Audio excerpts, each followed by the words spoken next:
Hey, welcome back to JG3 Reviews. My name is James, and here we explore the world together of fountain pens, ink, and paper.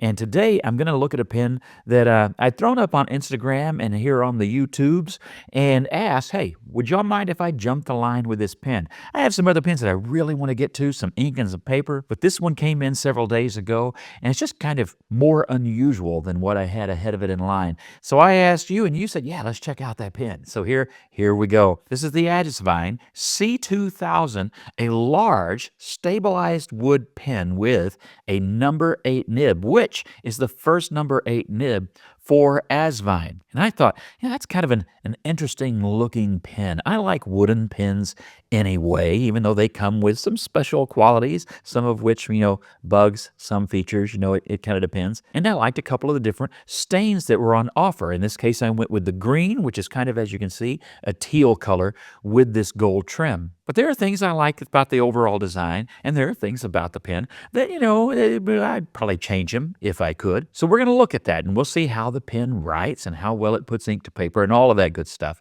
as we go through this review. So let's spin the camera and get started.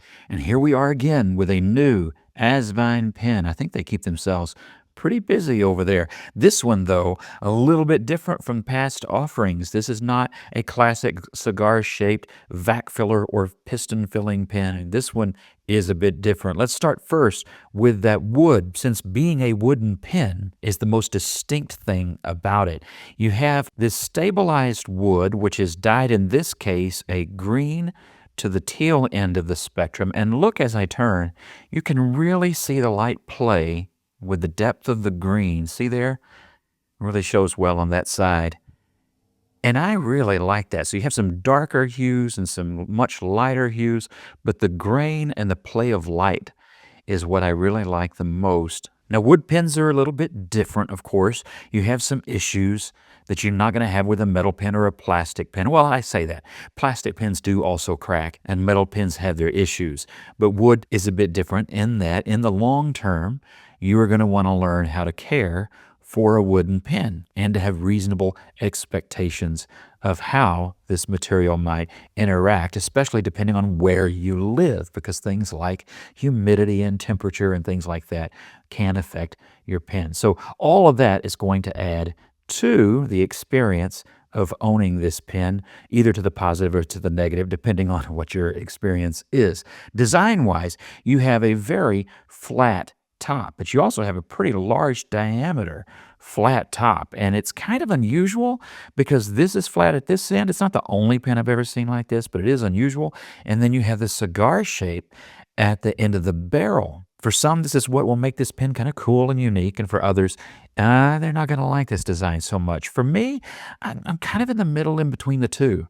I kind of see what maybe they were going for, but I'm also kind of a big fan of symmetry. So, you know how that goes. As we come down, you find that trim band, which is also the clip. Nice and springy, not too springy. It'll hold the pen well, and also not so stiff that you can't get it over material. So that is good. Probably could have been longer because the pen is so long. There are going to be a lot of pockets that simply come to about here and don't do a very good job. And of course, to me, it's going to look silly sticking out 3 feet above your pocket. But that's always the challenge with larger pens. Then you have this Asvine laser engraved label here. And it is a big pen, so they got a big name, and I get that. But for me, just for me, I don't know about what anybody else thinks, but I think I would have preferred just a simple metal trim band that matches this better, because it's not just that this is big and bold. For me, the font at this size just doesn't match the style of the rest of the pen. And of course, the gold is far and away different from that of this gold-toned trim. So I would have preferred, I guess, something a little bit more subtle, and I really would have preferred a metal trim band. At the same time, if you turn around to the back where the model name is, and I do appreciate that it's there, or maybe to the side here where there's a little bit less to see, I can appreciate just that flow of wood and color, and I do like that. So, just different design decisions, but I think I would have actually let that be a little bit more subtle. The rest of the pen, it's that cigar shape. There's really not a lot to talk about or to criticize. I think that all looks fine. Now, the cap will come off in one. There's a half and a button. What was that?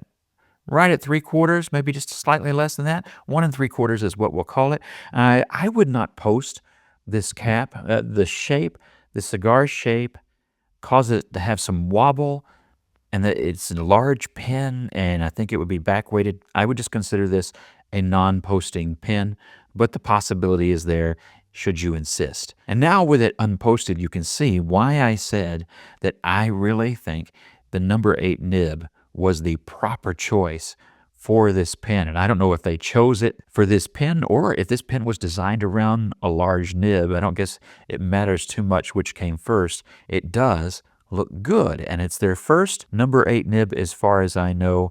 And this one is a stub, a 1.1 millimeter stub, and it writes well. I'll show you that here in the writing test. So if we bring that up close, you can see the nib decoration is very simple, but I like it. It has a great big 1.1 there, so you know exactly what you've got, and the Asvine nicely stamped into the nib as well. To me, this all looks quite good. Nothing there that's a problem. It is a nib unit that unscrews. There are a couple of O-rings inside. This pen is ink, so I'm not going to take that apart at the moment, but it's all familiar stuff to people who are used to taking out a nib unit from, say, a Hongdian, a Jinhao, or the Asvine. Those aren't interchangeable nib units. It's something unique to Asvine, but it does have the O-rings inside to help the pen not dry out and not leak and all that good stuff. It's a good thing. And then you have, of course, that plastic feed. You have a gold trim ring here, which is what I would like to see echoed on the cap, and then the same wood material for the section, which I think is quite comfortable. And if you're not somebody used to writing with really large pens like this and with a number 8 nib, you might think that a pen this big is an uncomfortable writer, especially in a long writing session. However, this particular pen, being made of this wood, is so nice and balanced and warm to the feel, unlike, say, a metal section would be.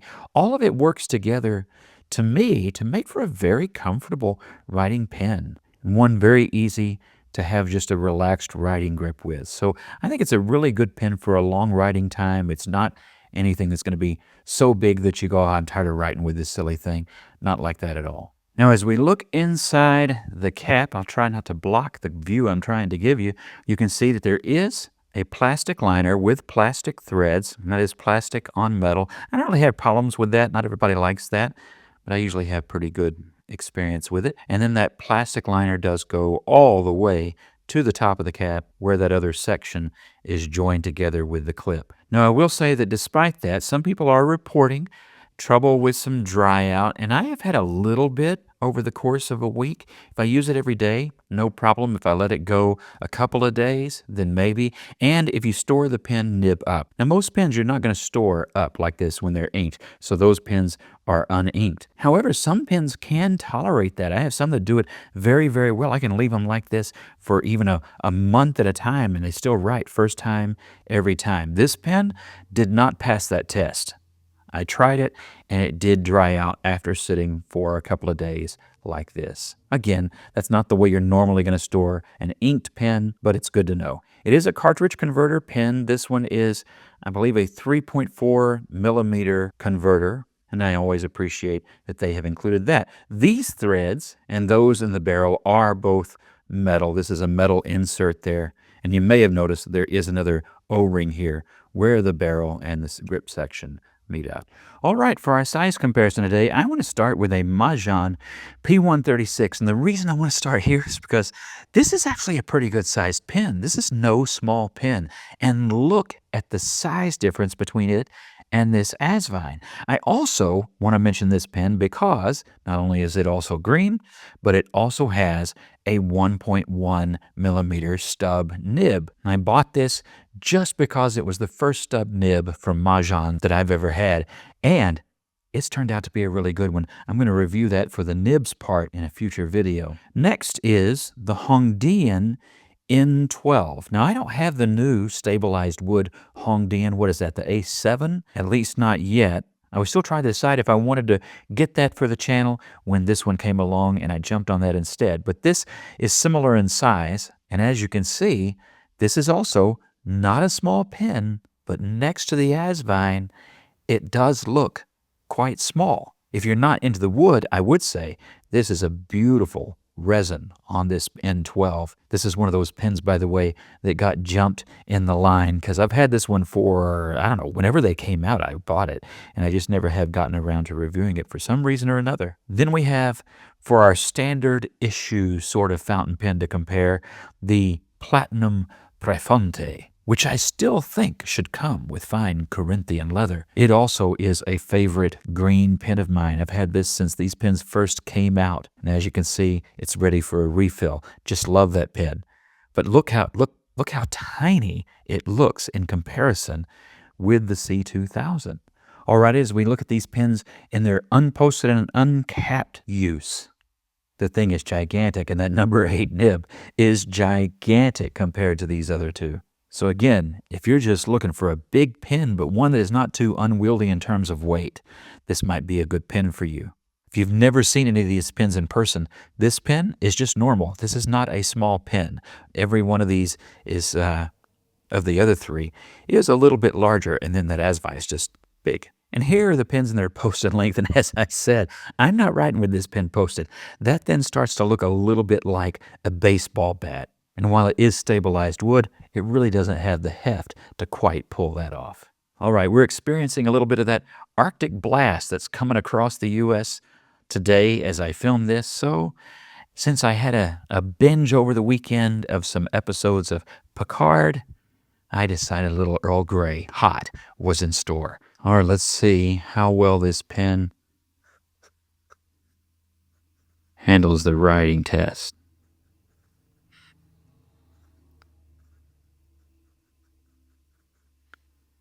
Again, this is a 1.1 stub.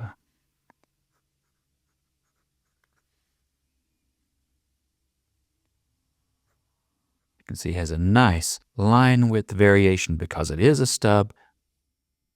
Woo. Let's do wetness instead. How about that? And I think it writes wet enough, so the dry out issue is not ink starvation or anything like that. Writes a nice little loop-de-loop, and then the ink today, I wonder if you have it figured out already, is a Roshizuku. Some of you have already finished saying it, I am sure. Shin-ryoku. Really nice green ink and one of my favorites. Some might want to know, if you're not familiar with these larger nibs, does it really change your handwriting to have a number 8 nib or a 5 nib or a 6 nib or even one that's smaller? And really, no, it really doesn't. It's really more than anything about aesthetics. Now, you get into flex nibs and having more material and the ability to spread those tines in flex, yeah, then it affects things. But for the most part, on stiff nibs, it's about aesthetics. And in this case, it really suits the size of this pen well. Otherwise, it writes like any other 1.1 millimeter steel nib.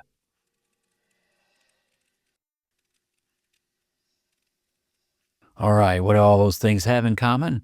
Well, you got the big cheese, the big apple, the big dig, and the Big Mac. And here you got the big nib. Let's try our speed test. I guess I've done this with stub nibs before. They kind of pose an extra challenge keeping that nib properly flat to the page like you should, and that won't be the pen, that will be me that has to live up to that challenge. But let's see if it keeps up with ink flow and all of that. All right, little thin there. I didn't necessarily keep it flat. Let's try it like that and like that and like that. Ah, great. So the pen did fine. Operator error may be involved in a skip here and there, but the pen did just fine. So as far as the way the pen writes, I actually find that it feels lighter than you might expect. I think that I find that surprisingly, the pen gets out of the way and lets you write, which you might think a pen this large would not do that, but this one and some others do. And I think that number 8 nib is great. I'd like to try it now in a fine, extra fine, or a medium to see how those pens write, but this one wrote really well, and I really do like it. So, from a writing point of view, really great. One of the things that I find, and I have no idea if it's the balance of the pen or what it is, but my grip tends to relax when I write with this pen. And I don't know what the deal is with that, but it's just a little bit easier to just let my grip be a proper relaxed grip. I find the same thing to be true, by the way, of that Hongdian N12 that was in the size comparison. And I've always liked pens with similar grips to that for that reason. All right, so let's sum up. Would I recommend the Asvine C2000 for you? Well, that's always with pens a personal question. You might like a big pen, you might not. If you don't like a big pen, then definitely this is not the pen for you.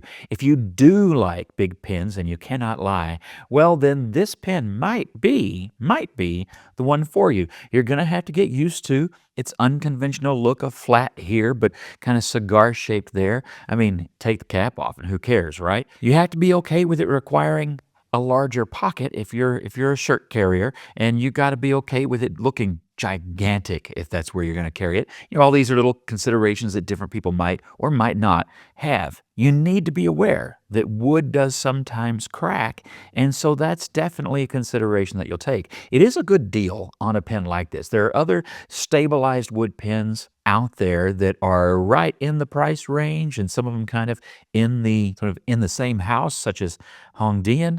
But there are also offerings like Conklin and other pens that have some large wooden pens. Monteverde does some of those. But whether or not you want to put up with that is up to you. I do think that from an aesthetic point of view, it's an odd design to me. It's a little bit odd in its design, and I would definitely like a trim piece there instead of the great big Asvine. But I mean, I can understand why they did what they did in some ways. What I do like about the pen is that number 8 nib. It writes really well, it's smooth, it's really kind of cool, and it's in proportion with the large pen, and so I like that. The clip could probably be a little bit longer. I know that's a criticism some people have, and again, that makes sense. However, I'm probably not really going to carry this in a shirt pocket myself, so unless in a pen case it becomes too short, it's really not that big a deal. I really like the depth that you get in the grain, at least in the pen that I have. I mean, every one is going to be a little bit different, but I do like the way that the dye within that stain brings out the play of light within the grain and the depth of the grain on this particular pen. And so that appeals to me, and that's what I like about it. And it writes well. It's very well balanced for such a large pen, unposted. And I do find it to be a pleasant pen to write with. I did have a little bit of a dry out issue, so there is that. So all of those pros and cons, then yeah, I could recommend this pen. Just understand that there are going to be some little quirks and features, as they say, with this somewhat unique pen. And with that, what do you think? Would you get this pen at all? Would you get it if it was a little bit different with a few tweaks? What would you do? And what stain color that's offered already would you choose? Or if there's a color you'd like better, maybe Asvine would listen. Why don't you put that down there in the comments below too? As always, thank you very much for watching. Thank you for subscribing and sharing the video with somebody else who might enjoy it. And God bless you and have an awesome week.